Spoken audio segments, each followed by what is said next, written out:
એની પોતાની નૈતિક જવાબદારી સમજી અને આ મુદ્દો હાથમાં લીધો. ભગવાન ભોળાનાથે એને શક્તિ એટલી આપી છે કે જ્યારે પણ કોઈ મુદ્દો હાથમાં લે છે આજ સુધીમાં ક્યાંય પાછા નથી પડ્યા.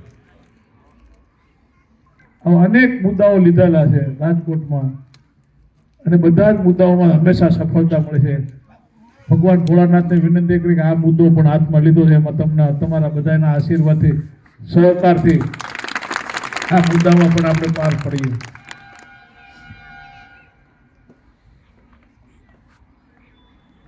એ જાહેર કરે છે કે મારે ચોથી પેઢીએ મારા બાપ દાદાએ લોટ માંગતા હતા, હું બ્રાહ્મણ છું, મને આ સમાજે ને ભોળાનાથે કંઈક આપ્યું છે તો મારી નૈતિક જવાબદારી છે મારે સમાજને વળતર રૂપે કંઈક આપવું જોઈએ. એના માટે રાજકોટના દરેક વિસ્તારમાં આજે અમે 10,000 પત્રિકાઓ આખા રાજકોટના જેટલા મફતિયા છે 47 મફતિયા પરા રાજકોટમાં અમે કાલે બેસીને ગયા. 47 મફતિયા પરાઓમાં અમે કોંગ્રેસના લોકોએ ઘરે ઘરે પત્રિકાઓ, તમે પૂછો તો દરેક વિસ્તારોમાં ઘરે ઘરે પત્રિકાઓ આપી છે ઘર બચાવવા માટે. આજે આપણે જંગલેશ્વરને મદદ કરવા જઈશું, કાલે આપણો વારો આવશે તો જંગલેશ્વર આપણને મદદ કરવા આવશે.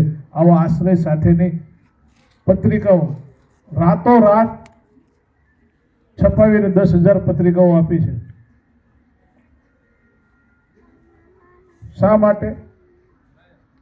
કાલે આપણે આપણું શક્તિ પ્રદર્શન એટલે માથા ગણાવવાના. આ દેશ લોકશાહી દેશ છે.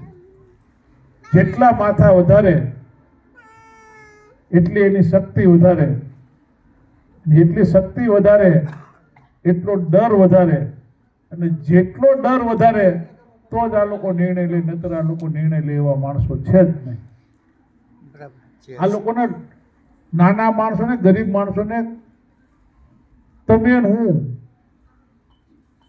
મજૂરી કરીએ છીએ, ક્યાંક નાનો હોનો ધંધો કરીએ છીએ, નાની હોની દુકાનો હલાવીએ છીએ, નાના નાના કામ કરીને આપણે બધા છીએ. જો આપણે કરોડપતિ હોત તો આપણે કાલાવાડ રોડ ઉપર બંગલા લઈને ત્યાં નિરાતે વ્યાઈ ગયા હોત. આપણે નાના અને મધ્યમ વર્ગના માણસો છીએ એટલે આપણે આ વિસ્તારમાં છીએ. તો આપણને આ દેશમાં લોકશાહીમાં બંધારણ બનાવ્યું. બંધારણમાં ડૉક્ટર બાબા સાહેબ આંબેડકરે જે મૂળભૂત અધિકારો દરેક લોકોને આપેલા છે, સમાન અધિકારો આપેલા છે, તો આ તમામને પોતાના અધિકાર મેળવવાની અધિકાર છે. અને આ સરકારે એની ફરજ સમજી અને લોકોનો અધિકાર આપવો જોઈએ. પછી મકાનનો હોય, દવાખાનાનો હોય, અભ્યાસ ભણતરનો હોય, તમામ પ્રકારના અધિકારો જે સરકારે આપવાનો હોય આપતી નથી. એ તમે હું બધા જાણીએ છીએ. એક મકાન બનાવતા આપણે કેટલા વર્ષ વ્યા જાય છે, ત્યારે ઘરનું ઘર બને છે. ઘરનું ઘર બને ત્યારે લોકોના અંદર આત્મામાં એમ થાય કે આશ મારા ઘરનું મકાન છે. ખાસ કરીને બહેનો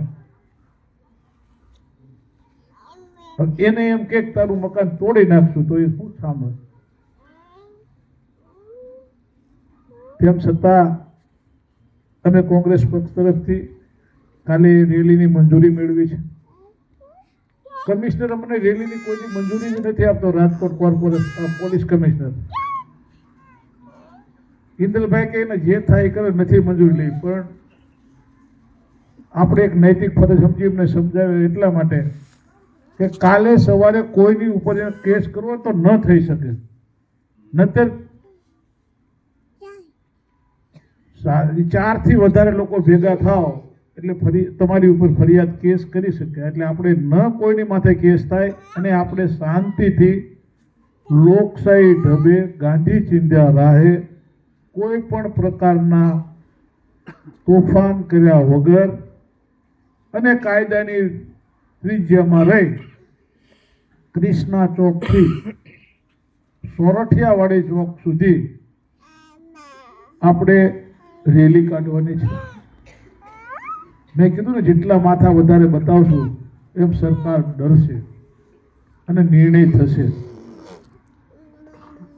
હમણાં 10 તારીખે લગભગ ભારતના અને એટલે કે આપણા દેશના વડાપ્રધાન પધારવાના છે. એક આખો ડરનો માહોલ અત્યારે આપણા વિસ્તારમાં પેદા થઈ ગયો છે.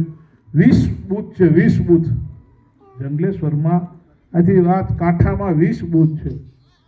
1200-1300 એક બૂથમાં મતદારો ગણો, 24,000 થી 26,000 મતદારો ખાલી મતદાર જ થાય. એના ઘરમાં બીજા 2-5 છોકરાઓ આ બધા જુવાનડા ઊભા હોય, નામ ન હોય એવા. એટલે 35,000 લોકોનો આપણો એક વિસ્તાર છે.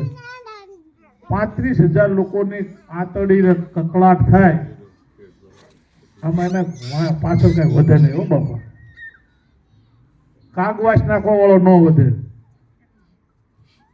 પણ એ લોકો સમજવાના નથી. એને કેમ સમજાવવા, એના માટે આપણે કાલે 2 વાગ્યે બધાએ સમૂહમાં